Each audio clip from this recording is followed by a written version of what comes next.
اعوذ باللہ من الشیطان الرجیم، بسم اللہ الرحمن الرحیم۔ السلام علیکم ناظرین، میں ہوں آپ کا میزبان مرزا ندیم بیگ، پروگرام ویوز اور نیوز ود مرزا ندیم بیگ میں۔ ناظرین محترم، آج 4 اپریل 2022 ہے اور پیر کا روز ہے۔ پیر کے روز کے خبرنامے کے ساتھ آپ کی خدمت میں حاضر ہوں۔ آج کی سب سے پہلی خبر کا تعلق ایک امیگرینٹس کی کشتی کے ڈوبنے سے ہے۔ بحیرہ روم میں ایک اور سانحہ میں 90 سے زائد امیگرینٹ ہلاک ہو گئے۔ تفصیلات کے مطابق 90 سے زائد غیر قانونی تارکین وطن کی ایک بھری کشتی بحیرہ روم کے پانیوں میں ڈوب گئی، جس میں 90 سے زائد افراد ہلاک ہو گئے۔ تارکین وطن کی یہ کشتی بحیرہ روم کو عبور کرنے کی کوشش کر رہی تھی۔ اس کشتی میں سوار غیر قانونی تارکین وطن غیر قانونی طور پر یورپ جانا چاہتے تھے۔ بارسلونا کے قریبی قصبہ بلاد کانز میں پولیس موسس اسکواڈرا نے ایک خاندان کے 8 افراد کو گرفتار کر لیا ہے، جن پر الزام ہے کہ وہ ماری جوانا اور کوکین کی اسمگلنگ سے سالانہ 2 ملین یورو کماتے تھے۔ یہ خاندان 4 مکانات میں اپنا ڈرگز کا دھندا جاری رکھے ہوئے تھا۔ گرفتار ملزمان کے قبضے سے آتشی ہتھیار، نقدی، بڑی تعداد میں گولیاں برآمد ہوئی ہیں۔ ملزمان نے ماری جوانا بھی کاشت کر رکھی تھی، جس میں 407 پودے کاشت تھے۔ ملزمان کے خلاف ناجائز اسلحہ رکھنے، منشیات فروشی، مجرمانہ سرگرمیوں میں ملوث ہونے کے جرائم کے تحت مقدمات درج کر لیے گئے ہیں۔ اسپین کی نیشنل پولیس نے ایک 43 سالہ شخص کو ہسپانوی شہر مالاگا میں مبینہ طور پر ایک نوجوان خاتون کو اغوا کرنے کی کوشش کرنے کے الزام میں گرفتار کر لیا ہے۔ خاتون نے ملزم کو ہاتھ پر کاٹا اور مدد مانگنے کے بعد فرار ہونے میں کامیاب ہو گئی۔ ملزم نے لڑکی کا منہ کپڑے سے ڈھانپنے کی کوشش کی اور اس دوران اس نے خاتون کو مارنے کی دھمکیاں بھی دیں۔ اسپین کے شہر بالنسیا کے قصبے سوئسا میں ایک شخص نے اپنے 10 سالہ بیٹے کو چاقو مار کر ہلاک کر دیا۔ ہلاک ہونے والے بیٹے کی عمر 10 سال تھی۔ پولیس گواردیا سول نے ملزم باپ کو گرفتار کر لیا ہے۔ جب پولیس مقتول کی ماں کی اطلاع پر جائے وقوع پر پہنچی تو وہاں انہیں ملزم کے بیٹے کی لاش ملی۔ بیٹا ویکنڈ پر اپنے باپ سے ملنے کے لیے آیا ہوا تھا کہ سنگ دل ہسپانوی باپ نے اسے کچن کی چھری سے ہلاک کر دیا۔ اسپین کے شہر المیریا میں پولیس گواردیا سول نے ایک 26 سالہ شخص کو 10 سے 15 سال کی عمر کے 23 نابالغوں کو جنسی طور پر ہراساں کرنے کے الزام میں گرفتار کر لیا ہے۔ ملزم نے نابالغوں سے جنسی تعلق کی فائلیں social network, mobile phones اور دیگر اپلیکیشن کے ذریعے سے پھیلائیں۔ پولیس نے ملزم کے خلاف چائلڈ پورنوگرافی اور جنسی ہراسگی کے کیسز کے تحت مقدمہ درج کر لیا ہے۔ کاتالان علاقے کیبرا دل کام میں ایک 52 سالہ شخص کے قتل کے شبہ میں ایک 45 سالہ خاتون کو گرفتار کر لیا گیا ہے۔ قتل کا یہ واقعہ ہفتہ کے روز پیش آیا تھا۔ پولیس جب اطلاع پر کائی اداری نس پہنچی تو اسے وہاں ایک زخمی شخص ملا۔ میڈیکل سروس نے اسے بچانے کی کوشش کی مگر کامیابی نہ ملی اور زخمی شخص کی ہلاکت کی تصدیق کر دی۔ پولیس واقعے کی تحقیقات کر رہی ہے۔ روس کا کہنا ہے کہ ماسکو یوکرائن میں اپنے ملٹری آپریشن کے تمام مقاصد حاصل کر لے گا۔ اس حوالے سے ترجمان کریملن دمتری پیسکوف کا کہنا تھا کہ روس اور یوکرائن کے درمیان بالآخر امن معاہدے پر دستخط ہونے کی امید ہے اور امریکہ چاہے یا نہ چاہے جلد یا بدیر یورپ کو بھی روس سے مذاکرات کرنے پڑیں گے۔ ان کا کہنا تھا کہ تاریخ میں کسی بھی ملک پر روس کی موجودہ پابندیوں سے زیادہ پابندیاں نہیں لگی۔ روس کے خلاف مغربی پابندیاں ڈالر اور یورو پر اعتماد کی کمی میں تیزی لائیں گی۔ یوکرائن کے بوچا قصبے سے روسی فوج کی واپسی کے بعد ایک چرچ کے احاطے میں اجتماعی قبر کا پتہ چلا ہے۔ سیٹلائٹ امیج فراہم کرنے والی امریکی کمپنی میکسر ٹیکنالوجی کی جانب سے جاری کردہ تصاویر میں سینٹ اینڈریوز چرچ کے میدان میں کھودی گئی ایک قبر کو دیکھا جا سکتا ہے۔ مقامی باشندوں نے امریکی نیوز چینل CNN کو بتایا ہے کہ جنگ کے ابتدائی دنوں میں لاشوں کو پہلے اس قبر میں دفن کیا گیا تھا۔ یوکرائن کے ایک اعلیٰ عہدیدار نے بتایا ہے کہ بوچا قبضے سے روسی افواج کی واپسی کے بعد علاقے سے 410 شہریوں کی لاشیں ملی ہے۔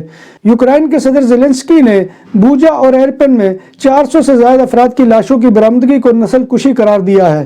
روسی وزارت دفاع نے شہریوں کو نشانہ بنانے کی تردید کرتے ہوئے کہا ہے کہ سوشل میڈیا پر سامنے آنے والی فوٹیج کیف حکومت کی من گھڑت ہیں اور مغربی میڈیا کے لیے تیار کی گئی ہیں۔ یوکرائن میں ریڈ کراس کے نمائندے نے بتایا کہ کیف کے یہ نواحی علاقے مکمل طور پر تباہ ہو چکے ہیں۔ ویکنڈ پر لگائے گئے کرفیو کے باوجود حکومت مخالف مظاہروں میں اضافے کے بعد سری لنکا میں کابینہ کے اراکین نے استعفے دے دیے ہیں۔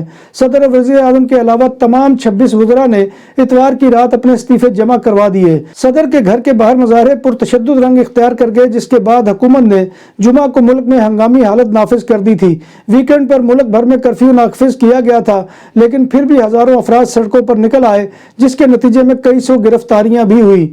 پاکستان تحریک انصاف کے رہنما فواد چودھری کا کہنا ہے کہ صدر مملکت کے خط کے جواب میں تحریک انصاف کور کمیٹی سے مشورے اور منظوری کے بعد وزیر اعظم عمران خان نے سابق chief justice Pakistan justice Gulzar Ahmed کا نام نگران وزیر اعظم کے لیے تجویز کیا ہے۔ آذربائیجان کے دارالحکومت باکو میں نائٹ کلب میں دھماکہ ہوا ہے، جس کے نتیجے میں ایک شخص ہلاک اور 31 افراد زخمی ہو گئے۔ دھماکے سے کلب میں لگنے والی آگ پر قابو پا لیا گیا ہے۔ جب بات ہو 100% حلال کھانوں کی تو ایک ہی نام، عادل تندوری ریسٹورنٹ۔ بارسلونا میں مہمان نوازی کا پہلا نام عادل تندوری ریسٹورنٹ، بر صغیر کے روایتی حلال کھانوں کا مرکز۔ گرل تندوری روسٹ، چکن اور مٹن ٹکا، سبزیاں اور تڑکے والی دالیں، رس ملائی اور فالودہ۔ قاری عبدالرحمان کی فخریہ پیشکش غریب و امیر کے لیے۔ بارسلونا کے قلب میں واقع عادل تندوری ریسٹورنٹ کا یہ استے نمبر 9 نزد دراسانہ ہاسپٹل بارسلونا۔ طالبان کے سپریم لیڈر ہیبت اللہ اخندزادہ نے افغانستان میں پوست کی کاشت پر پابندی کا حکم جاری کرتے ہوئے خبردار کیا ہے کہ حکومت فصل کی کاشت کرنے والے کسانوں کے خلاف کریک ڈاؤن کرے گی۔ حکم نامے میں کہا گیا ہے کہ تمام افغان باشندوں کو اطلاع دی جاتی ہے کہ اب پورے ملک میں پوست کی کاشت پر سخت پابندی عائد کر دی گئی ہے۔ یہ حکم حکومت کے ترجمان ذبیح اللہ مجاہد نے صحافیوں، غیر ملکی سفارتکاروں اور طالبان حکام کے ایک اجتماع میں پڑھ کر سنایا۔ سعودی عرب میں کرونا پابندیاں ختم ہونے کے بعد عمرہ سیزن میں اب تک 23 ملین عمرہ اجازت نامے جاری کر دیے ہیں۔ ان کا کہنا ہے کہ کرونا پابندیوں کے خاتمے کے بعد حرمین کی مکمل گنجائش کے ساتھ زائرین کی آمد کا سلسلہ جاری ہے، جبکہ رمضان کے لیے پیشگی عمرہ پرمٹ کی سہولت بھی فراہم کی گئی ہے۔ سعودی وزارت حج و عمرہ کی جانب سے واضح کیا گیا ہے کہ 45 سال سے کم عمر کی خواتین کے لیے محرم لازمی ہے، اس میں کوئی تبدیلی نہیں کی گئی ہے۔ اس سال رمضان کے مقدس مہینہ کے آغاز پر امریکہ کی تاریخ میں پہلی بار سینکڑوں مسلمانوں نے نیو یارک کے ٹائمز اسکوائر پر نماز تراویح ادا کی۔ نیو یارک ٹائمز اسکوائر پر نماز تراویح کا اہتمام کرنے والے منتظمین نے مقامی میڈیا کو بتایا کہ امریکہ میں رہنے والے مسلمان نیو یارک شہر کے قلب میں واقع اس علامتی مقام پر رمضان اس لیے منانا چاہتے ہیں تاکہ دوسروں کو یہ دکھا سکے کہ اسلام ایک پرامن مذہب ہے۔ نام بھی اصلی، ذائقہ بھی اصلی، لذت اور چٹخانوں کی دنیا، پرانا کرتبہ ریسٹورنٹ اینڈ میرج ہال، دیسی کھانوں کا مرکز، روسٹ مرغی چاپ، گرل روسٹ، ران، سالم بکرا روسٹ، وسیع اور عریض ہال، 400 افراد کے بیٹھنے کی جگہ، سالگرہ، شادی اور دیگر تقریبات کے لیے، فیملیز کے لیے علیحدہ انتظام۔ ریسٹورنٹ کی دنیا میں خدمت اور نفاست کا نام چودھری اسکندر حیات گوندل۔ ہمارا پتہ کا یہ کرتبہ نمبر 100، بادالونا، اسپین۔ ہمارا فون نمبر 9313923341۔ امریکی ریاست کیلیفورنیا کے شہر سیکرامنٹو میں اتوار کی صبح ایک عوامی مقام پر فائرنگ کے واقعے میں 6 افراد ہلاک اور دیگر 10 زخمی ہو گئے۔ واقعے کی تحقیقات کے سلسلے میں کیلیفورنیا کی پولیس ایک مشتبہ شخص کو تلاش کر رہی ہے۔ فائرنگ کے واقعے میں 6 افراد ہلاک اور دیگر 10 زخمی ہو گئے تھے۔ لاطین امریکہ کے ملک ایکواڈور کی جیل میں خونی تصادم میں 20 قیدی ہلاک ہو گئے۔ حکام کے مطابق التوری جیل میں ایک تنظیم اندرونی حصے کا کنٹرول حاصل کرنا چاہتی تھی، جبکہ کچھ قیدیوں نے اس پر بغاوت کر دی۔ تصادم کے بعد 90 افراد کو جیل سے بحفاظت دوسری جگہ منتقل کر دیا گیا ہے۔ گزشتہ برس بھی منشیات اسمگلنگ پر لڑائی میں 316 افراد ہلاک ہوئے تھے۔ ذیابیطس ٹائپ 2 کے شکار افراد میں دیگر 57 بیماریاں بشمول کینسر، گردوں کے امراض اور دماغی اور اعصابی امراض کا خطرہ بہت زیادہ بڑھ جاتا ہے۔ یہ انکشاف اس حوالے سے ہونے والی اب تک کی سب سے بڑی میڈیکل ریسرچ میں سامنے آیا ہے۔ ریسرچ میں پتہ چلا ہے کہ اس عارضے کے نتیجے میں دیگر 57 طویل بعد بیماریوں سے متاثر ہونے کا خطرہ بہت زیادہ بڑھ جاتا ہے۔ دکانوں اور سپر مارکیٹس میں سیکورٹی کیمروں اور کیش رجسٹرار کی خرید و فروخت اور انسٹالیشن کے لیے ہم سے رابطہ کریں۔ عمدہ سروس اور معیار ہماری پہچان۔ ہمارا رابطہ نمبر 6438465515۔